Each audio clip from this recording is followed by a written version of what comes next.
Hello, everyone. Today we're going to talk about Indiana Jones 5, or Indiana Jones and the Dial of Destiny.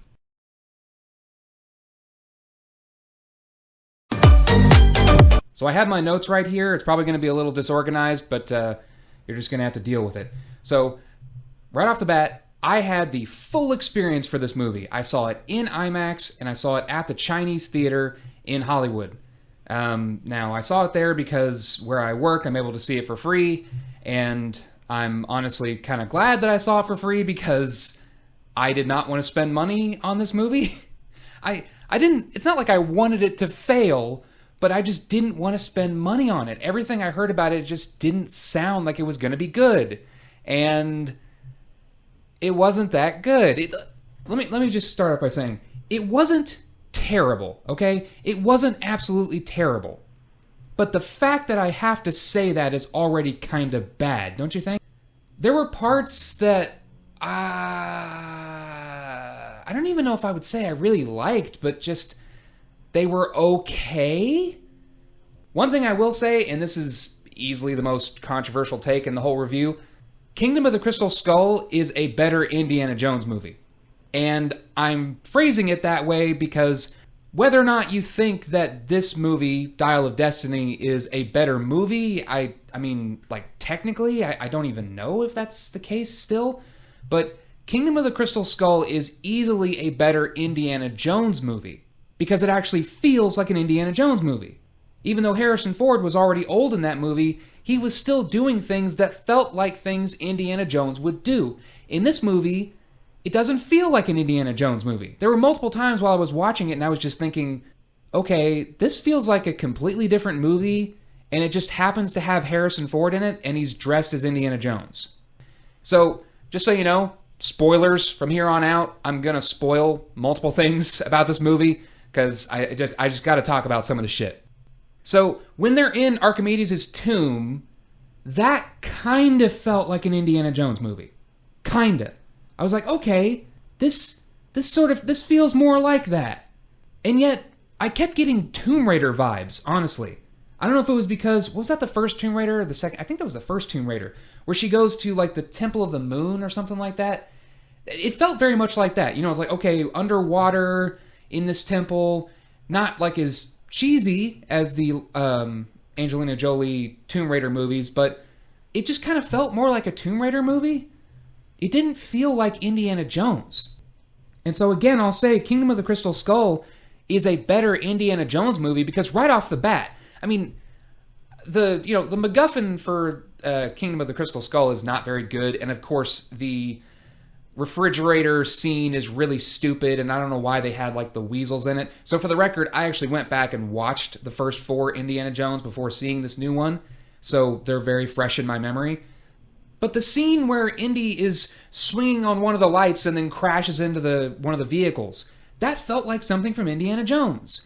And even though it's a little dumb that it was Area 51, it is kind of cool that this is the warehouse that they put the Ark of the Covenant in. And it's like, oh, that's an interesting concept. You know, it's like a precursor to Warehouse 13 or something. I feel like they could expand on that and it could be interesting. Part of it is the mystery is what makes it interesting, so, you know. But there were moments in that movie, or like the motorcycle chase with Shia LaBeouf. That felt like something in an Indiana Jones movie.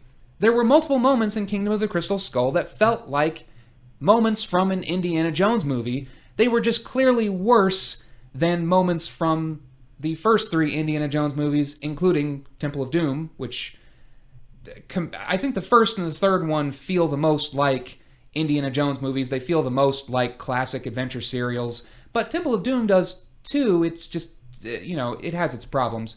But this new one, Dial of Destiny, it's like it was trying to be an Indiana Jones movie, but man, I mean, I don't know. I'm sure that's probably the case. I don't know if you can just chalk that up to Spielberg and Lucas not being as involved, obviously not directing, but it shows. Nothing against James Mangold as a director, but you can just feel that it isn't an Indiana Jones movie. It doesn't look like one, it doesn't feel like one, it doesn't sound like one. The music, for the most part, I was thinking, man, even the filler music, I mean, they have the da-da-da-da, but all the other music that's in between doesn't sound like music in an Indiana Jones movie.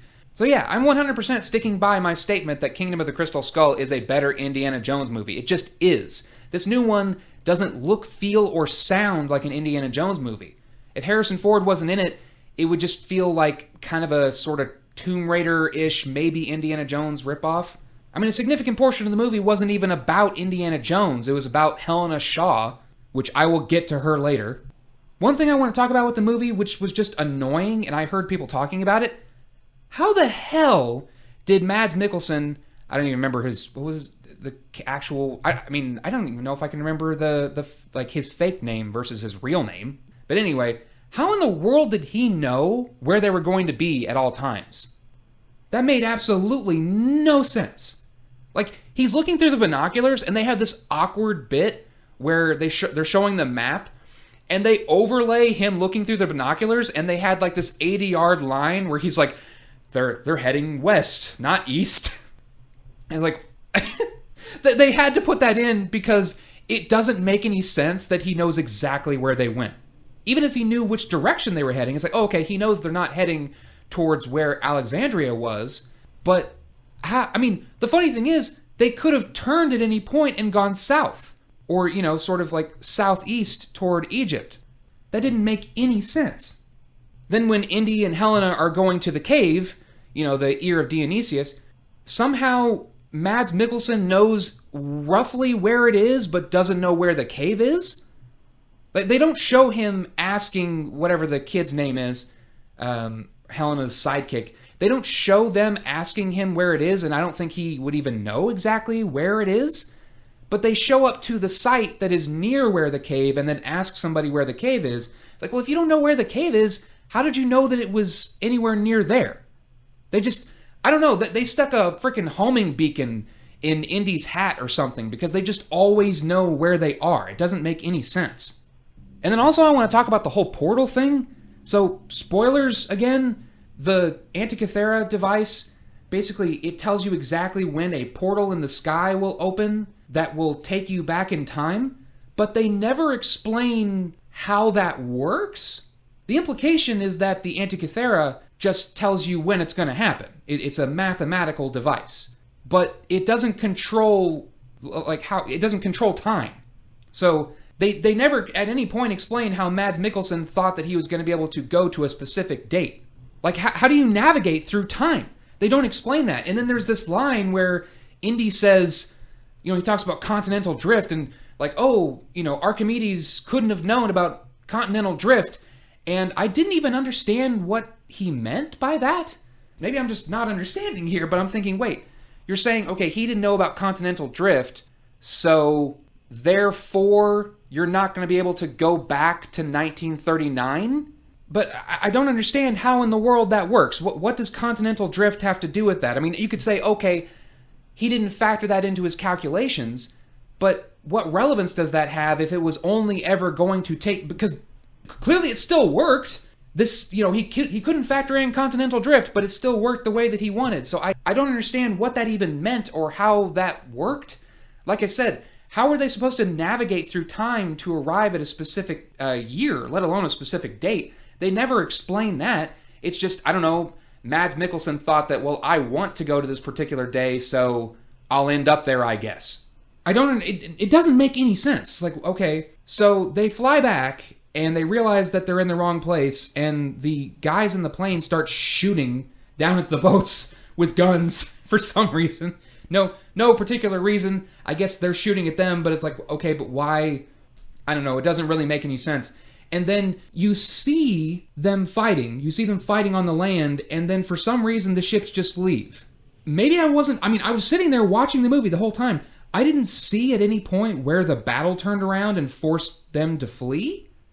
They just left for some reason. And not because the planes posed any threat, because the big plane had already crashed.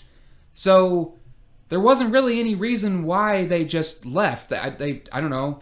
Even though they seem to be doing quite fine, they just fled for some reason. Like I said, I'm kind of jumping around because now I'm going back to the beginning of the movie. Because I was going to say, the beginning of the movie is the part that feels the most like an Indiana Jones movie. It still doesn't really feel like an Indiana Jones movie, and a big part of it as I was watching it was because it was so dark. They clearly made it at night so that you couldn't see the imperfections in the CG. That was the only reason. Because parts of it are so dark, it's kind of hard to see what's going on. And it's not that there weren't ever nighttime scenes in Indiana Jones movies, but for the most part, the action in Indiana Jones movies is during the day. If he had been driving up to that train in broad daylight on the motorcycle, that would have looked a lot more like an Indiana Jones movie.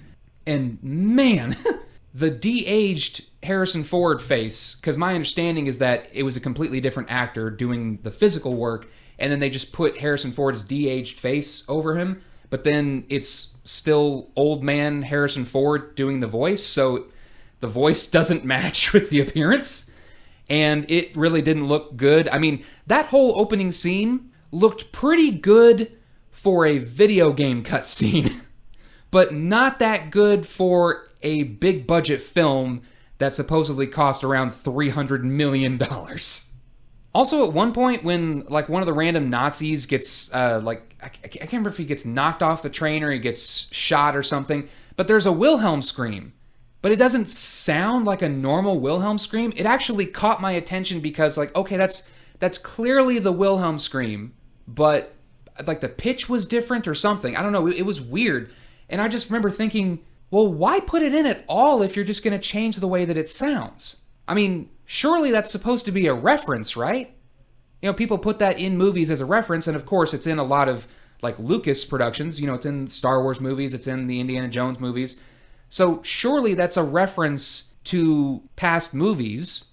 So why would you put it in and then change how it sounds? I mean, were they concerned about how the audio file might sound in a modern day movie?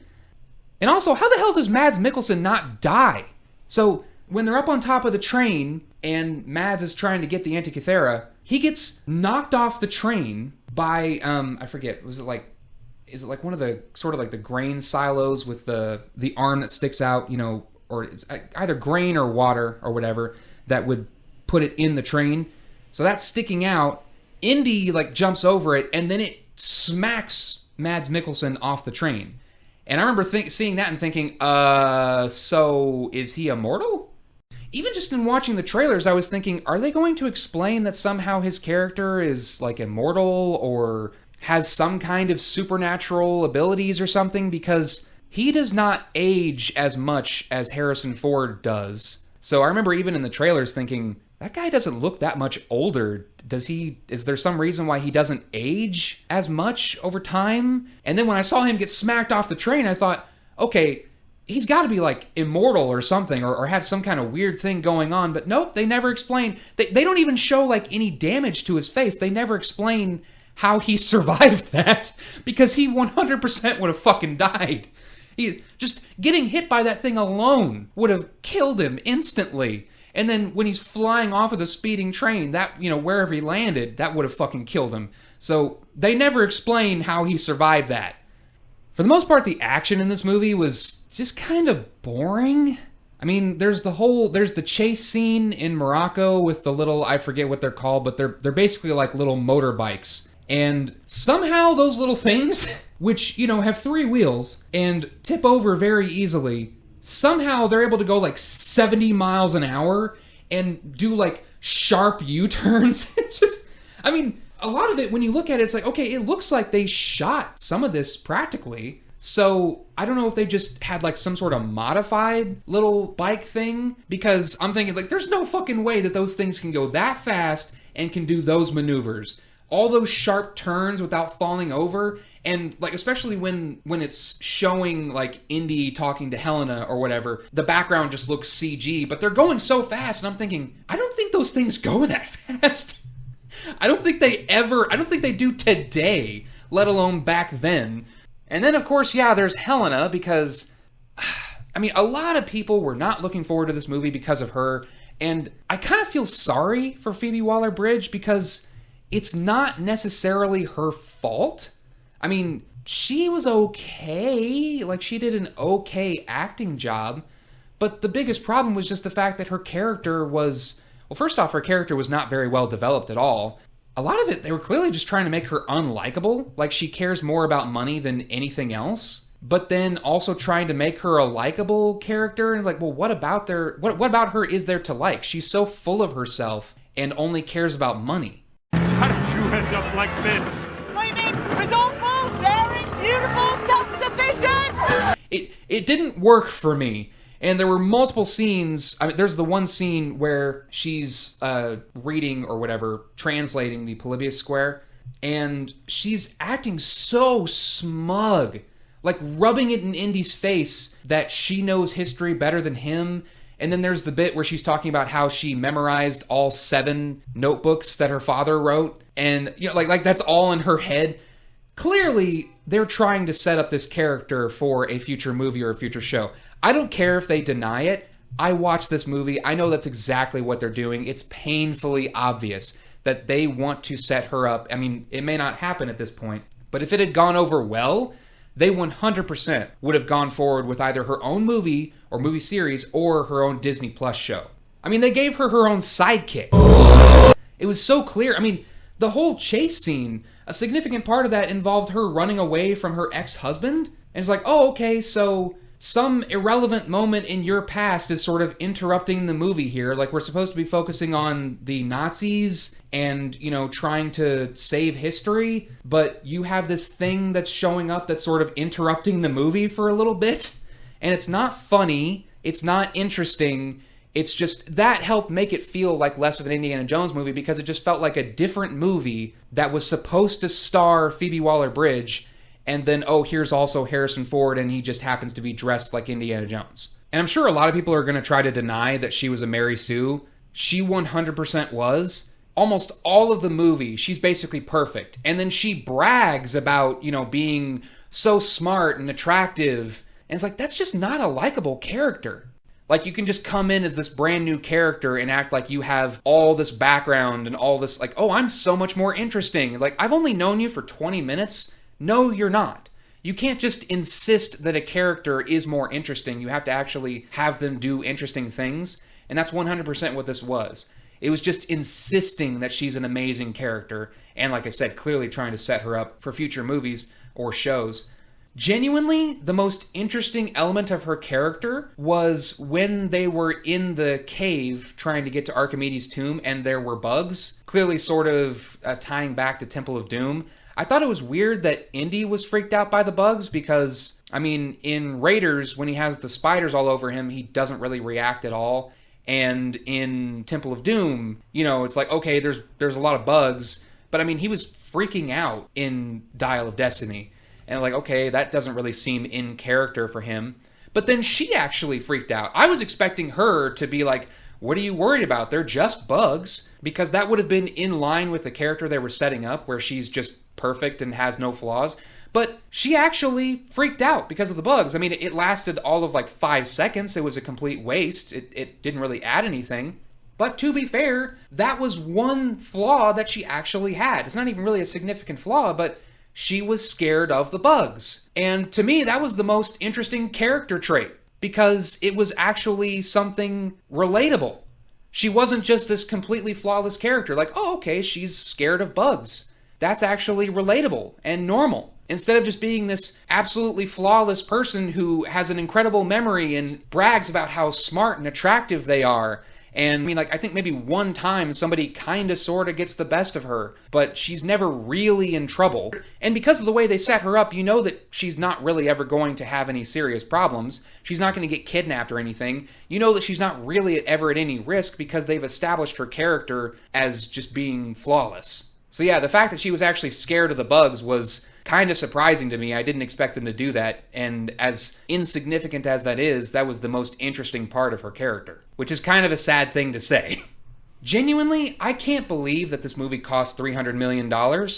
I don't even know how it cost more than $50 million.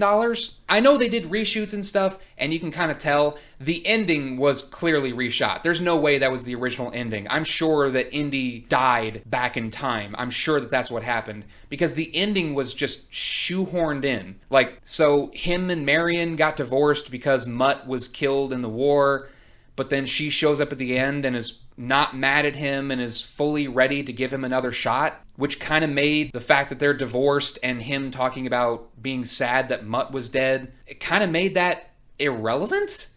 So clearly that ending was just thrown in because the original ending probably didn't test very well. But even still, even with reshoots, I don't know how in the world it cost around $300 million. That's just astounding to me. Because my understanding is that Raiders, in today's money, was shot for like $60 million. And it's an amazing movie. There's so many fun action scenes, so many cool set pieces in that movie. With this one, it was just boring.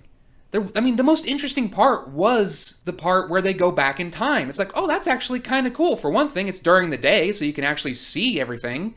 And it was interesting. It's like, oh, okay, this is it's a little weird. You know, it's sort of getting into the alien territory from Crystal Skull, where like, really, we're meeting Archimedes. It's a little weird.